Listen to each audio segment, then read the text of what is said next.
però prima di cercare di parlare di cui, insomma, che avevo preparato, sono un po' emozionata, volevo dire una cosa, e la cosa è che sono felicissima di vedere il centro di documentazione delle donne stasera con i colori arcobaleno, e sono anche felicissima del fatto che il centro di documentazione delle donne sarà la presentazione e l'inizio della 15ª, che tratta di tematiche GLBT in difesa delle e degli omosessuali e a tutela, e che cerca di creare nuovi diritti, perché per come era stato lo slogan dell'ultima manifestazione sull'omofobia, i diritti si sommano e non si sottraggono. Quello che vedremo stasera è un videodocumento che rappresenta le manifestazioni che ci sono state a Cagliari, Sassari, quindi per la Sardegna, negli ultimi 3 anni. Questo dovrebbe essere il 4º anno, perché tutto iniziò nel 2009. C'è stata una raccolta da parte di alcuni di noi di materiale, di video e di foto, che sono più che altro un materiale di tipo amatoriale, quindi che non ha nessuna finalità estetica, ma l'unica finalità di ricostruire dei percorsi e di fare da memoria storica per quella che in Sardegna ha visto la crescita del movimento LGBT e della difesa dei diritti di tutte e di tutti. Molti di noi possono non essere omosessuali, anzi sicuramente, ed è quello che auspichiamo, perché i diritti, quando vengono tolti a qualcuno, vengono tolti a tutti. Un'altra cosa da dire, alla fine non sto seguendo il discorso preparato, è che no, però lasciamo.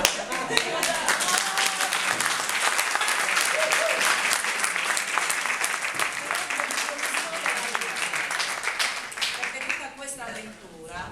l'avventura che io chiamo il maggio, che non è più solo il mese delle rose, ma anche un mese arcobaleno in Sardegna, è nata, secondo me, nel 2009, perlomeno per quanto mi riguarda, in seguito ad un'altra manifestazione a Cagliari, che è stata la manifestazione dell'8 maggio. Da lì, in occasione di quella manifestazione, un gruppo minimo di donne, 10 in tutto, chiacchierando ancora un po' Rebbino, ha deciso che voleva fare una manifestazione contro l'omofobia. Queste donne si sono riunite e sono riuscite a portare avanti un'assemblea organizzativa che ha coinvolto anche le associazioni LGBT di Cagliari e di Sassari, oltre altre associazioni e tanti singoli, e ripeto, non solo omosessuali, per fare una manifestazione che è stata viva e partecipata, ed è stata talmente bella che ha più voci, oltre che politica, che a me questo termine piace, che ha più voci. Era stato chiesto che questo percorso continuasse. Queste donne facevano parte del collettivo anarcofemminista Lune Storte, c'erano alcune donne del Circolo nel Cinema Lisghi, donne che all'epoca facevano parte di Rifondazione Comunista, comunque tutte donne, se ancora ha senso parlare di sinistra, e io mi auguro che abbia ancora senso, tutte donne della sinistra. La prima manifestazione è avvenuta il 16 maggio del 2009 e ha voluto portare l'attenzione della città di Cagliari sul tema dell'omofobia e soprattutto della tutela e dei diritti che alla comunità LGBT, gay, lesbica, bisessuale e trans vengono tuttora tolti, perché l'Italia è uno dei paesi più indietro rispetto alla tutela e alla parte giuridica rispetto ai diritti degli omosessuali. È come se gli omosessuali fossero cittadini di serie B, hanno tutti i doveri ma tuttora non hanno molti diritti. Dopo questa manifestazione, che ripeto è venuta il 16 maggio del 2009, c'è stata la manifestazione del 30 maggio sempre 2009 fatta a Sassari, che ugualmente è stata viva e partecipata e aveva il titolo Manifestazione contro l'omofobia, il razzismo e tutte le discriminazioni. Si creò un clima molto costruttivo, tanto che a seguire vennero altre manifestazioni e di anno in anno queste manifestazioni sono state portate avanti. Prese in mano un po' la situazione l'ARC, che è l'associazione omosessuale che c'è a Cagliari, o il MOS, che è sempre l'associazione omosessuale che c'è a Sassari, riunendo assemblee organizzative formate da persone eterogenee per età e per provenienza. La cosa bella di quelle assemblee è stata che, nonostante le differenze che c'erano tra noi, quelle differenze non hanno mai creato disunione, ma alla fine sono state costruttive. Nel 2010 c'è stata la manifestazione Storie di ordinaria omofobia, che era incentrata sul tema dei diversi tipi di omofobia esistente, quindi l'omofobia interiorizzata, l'omofobia sui banchi di scuola, l'omofobia sul lavoro, e ancora una volta voleva dire che sulla mancanza di diritti. C'è stata, sono proprio emozionata, me l'ero preparata meglio, ma vabbè, come che va bene.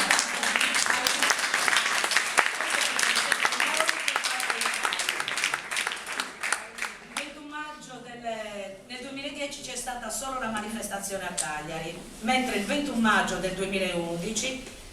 c'è stata la manifestazione a Cagliari dedicata all'omofobia di Stato, e per Stato si intendeva non solo lo Stato italiano ma anche il Vaticano, anche perché era il periodo delle famose dichiarazioni di Bertone, c'erano tantissimi episodi omofobi, violenti, aggressioni, che finalmente lei e gli omosessuali iniziarono a denunciare sempre di più, perché queste cose esistono dalla notte dei tempi, solo che adesso la gente inizia a denunciare. Anche le storie di ordinaria omofobia, perché ordinaria? Perché in fondo sono le storie di tutti i giorni, e che sono talmente ordinarie che a volte non vengono comunicate, manca la visibilità, e in effetti è proprio attraverso la visibilità che si riesce a difendere dei diritti e a far sapere che si esiste. A Sassari ci fu una manifestazione il 4 giugno 2011 dal titolo Diritti al cuore contro l'omofobia, sempre in difesa e in ricerca di quei diritti che tuttora non esistono. Con tutte queste manifestazioni che ci sono state da un paio d'anni a questa parte, che ripeto colorano l'isola di colore arcobaleno, quest'anno si è cercato di fare uno sforzo ulteriore a livello organizzativo, e in questo sforzo ulteriore è nata la Quiresima. La Quiresima sono 40 giorni di incontri, eventi, teatro, conferenze, fiaccolata, Pride, che avverranno nella città di Cagliari a partire da oggi. Il programma poi lo possiamo trovare qui, ma meglio di me parleranno i portavoce dell'ARC, perché la Quiresima è stata e viene coordinata dall'ARC, anche se tantissimi singoli ed associazioni hanno aderito. Per ricordare giusto alcune associazioni, ricordo la Circola nel Cinema Lisghi, il Centro di Documentazione delle Donne, WAR e tanti altri, MOS e tanti altri, CCL. Un ringraziamento lo dobbiamo fare anche alla Cineteca Sarda, che ha fornito il luogo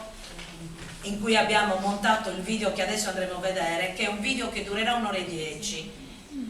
È come se fossero 2 video separati, perché c'è un primo video documento che c'è stato nel 1996 addirittura, che non era strettamente sull'omofobia, ma era piuttosto sulla lotta all'AIDS, ed era un videodocumento che è girato in tutta Italia e anche in Sardegna, proprio tipo tour. Alcuni omosessuali, 5 mi sembra, giravano per la Sardegna col pulmino di Arcilesbica e Arcigay, informando sull'AIDS, parlando di omosessualità, di visibilità omosessuale e lesbica, perché le lesbiche comunque ci tengono a fare questa differenza, anche perché noi sappiamo bene che il pensiero passa anche attraverso la parola, e quindi definendo con le parole riusciamo a dire. Comunque il primo video è stato fatto da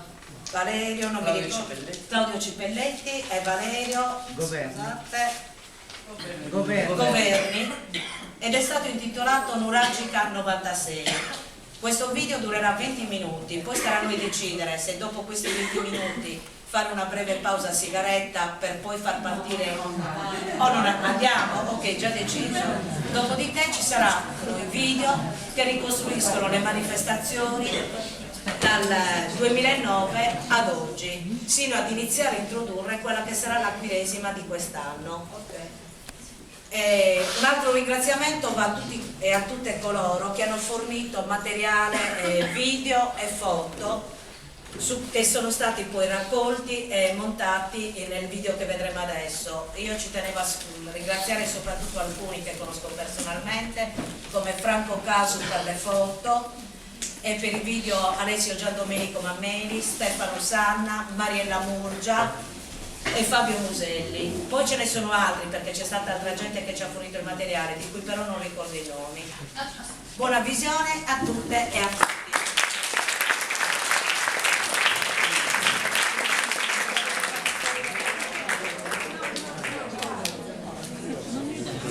Adesso Gigi, che fa parte dell'arte, farà partire il video sul balletto.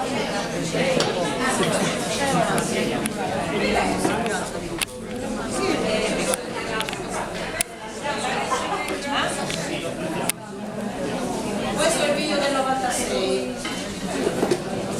Quanto dura?